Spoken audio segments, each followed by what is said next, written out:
Hey everyone, once again welcome back to our channel. Today we are going to discuss a new topic on goods and services tax is difference between direct taxes and indirect taxes. If you haven't watched previous lectures, go to the description box. There is a link mentioned and check out there. First basis of difference is tax incidence. The impact and incidence of a tax are on one and the same person. एक ही person पे लगेगा.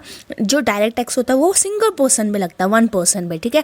Indirect tax incident of a tax is on ultimate consumer. So consumer जो consume कर रहे हैं goods और services को कंज्यूम कर रहे हैं उन पे लगेगा. राइट. तो टैक्स इंसिडेंस क्या होता है दोनों का वो हमने पढ़ लिया.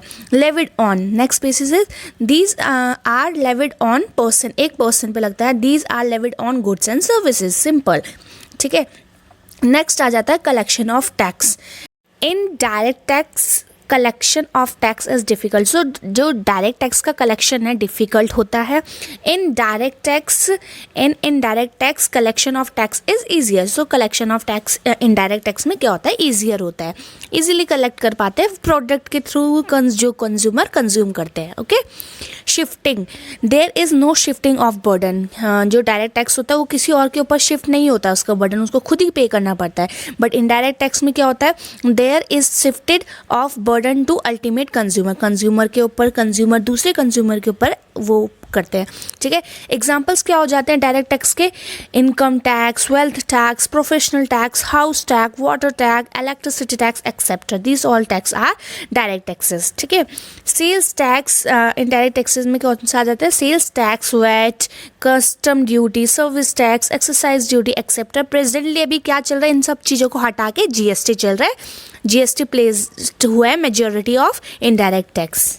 Alright, moving to the another basis is distribution effect. The direct taxes are progressive and they help to reduce inequalities. So जो direct tax है वो progressive होता है और inequalities को कम करता है. But indirect taxes are regressive and they widen the gap of inequality. और वो inequality को बढ़ाता है. ठीक है. Administrative cost.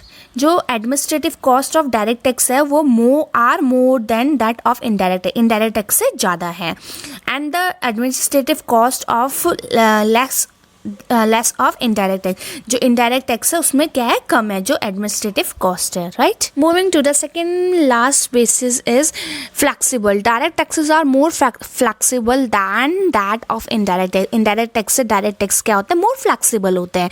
Indirect taxes are less flexible. जो इनडायरेक्ट टैक्सेस होते हैं वो लेस फ्लैक्सीबल होते हैं.